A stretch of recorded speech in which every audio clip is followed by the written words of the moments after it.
Hello, this is Jim with DC Digital, and today I'm demonstrating a competition timer game for separating recycled to recycle cans and bottles. And there are two timers. Each contestant has one timer, one switch for them for when they complete the task.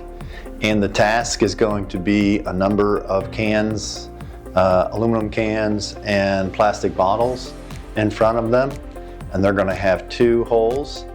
Each needs to be gone into the can hole or the plastic hole, and they're going to start the timers. The timer's going to keep track of the seconds and then tenths hundredths of a second. When they complete the task of separating the cans from bottles, they're going to slap the 60mm stop switch, and that's going to record their time. And they're competing against each other, and they're also competing against the lowest time of the day.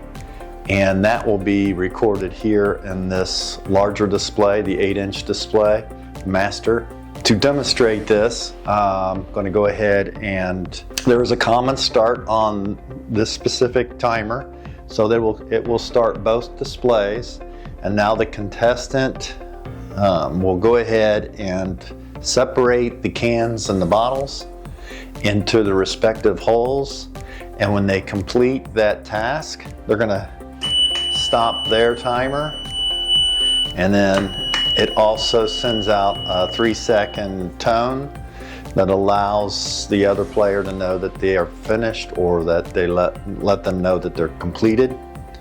And then we have a time of 14 seconds and 15 milliseconds, 17 seconds with 69 milliseconds. So the higher time, or the better time, is the 14 seconds, 15 milliseconds. So that would be the low score of the day.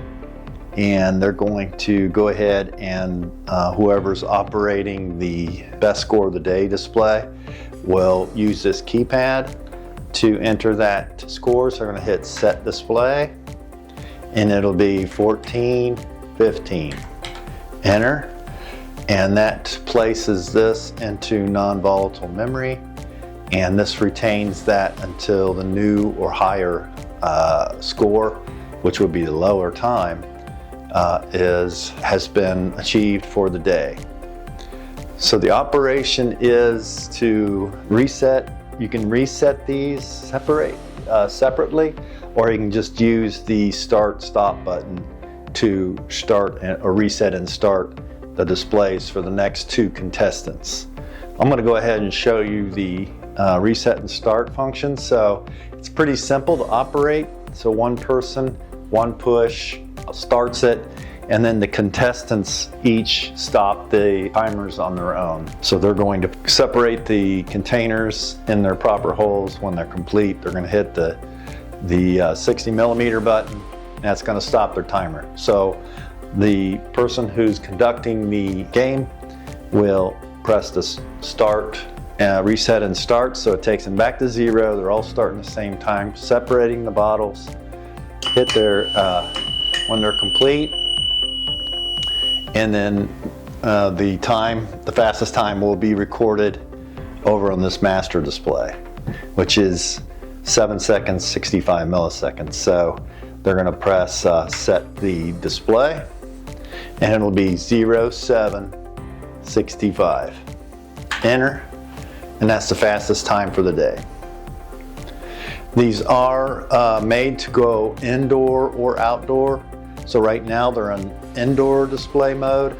Outdoor, obviously, there's a switch on the side that will make them obviously brighter for an outdoor condition, so they'll combat the sun.